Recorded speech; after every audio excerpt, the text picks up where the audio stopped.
আসসালামু আলাইকুম। স্বাগত জানাচ্ছি দৈনিক আর নিউজে। জানিয়ে দিচ্ছি সর্বশেষ সংবাদ। নির্বাচনের জন্য এপ্রিলই উপযুক্ত সময়, জানালেন প্রধান উপদেষ্টার প্রেস সচিব শফিকুল আলম। সংস্কার, বিচার এবং নির্বাচনের কথা আমলে নিয়ে এ সময়টাই সরকার উপযুক্ত মনে করে বলে মন্তব্য করেছেন তিনি।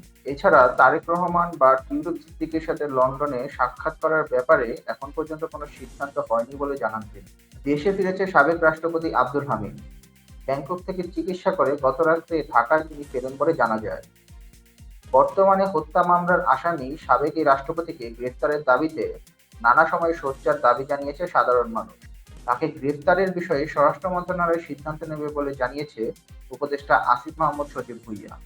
নির্বাচনের আগে শাসন কাঠামোর পরিবর্তন না হলে নির্বাচনে অংশ না নেওয়ার কথা জানিয়েছে জাতীয় নাগরিক পার্টির নেতা নাহিদ ইসলাম। বেসরকারি একটি টেলিভিশনে সাক্ষাৎকার দেওয়ার সময় তিনি নির্বাচন কমিশনের নিরপেক্ষতা নিয়েও প্রশ্ন তোলেন। এদিকে দলের সাংগঠনিক ভিত্তি জোরদার করার বার্তা দিয়েছে এনসিপির আরেক নেতা সার্জিস আলম।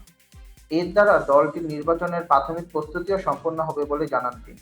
এছাড়া এই মাসের 15 তারিখের মধ্যে নির্বাচন কমিশনে দলটিকে নিবন্ধনের আবেদন প্রক্রিয়া সম্পন্ন করার কথাও জানান 24-এর বিপ্লবের এই অগ্রনায়ক। দেশের সব রাজনৈতিক দলকে একে অপরের বিরুদ্ধে মিথ্যা প্রচার এবং ধোঁকাবাজির চক্র বন্ধ করার আহ্বান জানিয়েছে মির্জা ফখরুল ইসলাম আলমগীর। ছাত্রদলকে ঘিরে ওঠা অভিযোগের পরিপ্রেক্ষিতে তিনি কথা জানান। জুরাইনের গুদামে যাচ্ছে টিসিবির চাল, আটা। 6টি গুদাম থেকে টিসিবির 49 টন পণ্যসহ তেল ও মসলা উদ্ধার করেছে আইন শৃঙ্খলা বাহিনী। গুদামের একজনের সাথে যোগসাজশ পাওয়া গেছে শ্যামপুর থানার ওসির। জড়িত থাকার সন্দেহ পুলিশ সহ অন্যান্য সরকারি কর্মকর্তাদের বিরুদ্ধে। দেশে আবারও শনাক্ত হয়েছে নতুন ধরনের করোনা ভাইরাস। গত এক সপ্তাহে 134 জনের নমুনা শনাক্ত করে 36 জনের শরীরে পাওয়া গেছে এই ভাইরাসটি। এ সময় একজন মারাও গিয়েছেন। আতঙ্কিত না হয়ে নতুন এই ভ্যারিয়েন্ট রোধে হাইজিন মেনে চলার পরামর্শ চিকিৎসকদের। এবার আন্তর্জাতিক সংবাদ। পাকিস্তানের সাবেক প্রধানমন্ত্রী এবং তেহরি ইনসাফ দলের প্রতিষ্ঠাতা ইমরান খান আগামী 11 জুন আল কাদির ট্রাস্ট দুর্নীতি মামলায় জামিন পেতে পারেন, এমনটাই দাবি করেছে পিটিআইয়ের প্রধান নেতা গহবর আলী খান। অসহায় ফিলিস্তিনিদের সাহায্যে মানবাধিকার কর্মীর সাড়া জাগানো প্রাণবাহী জাহাজ আটক করেছে ইসরায়েল।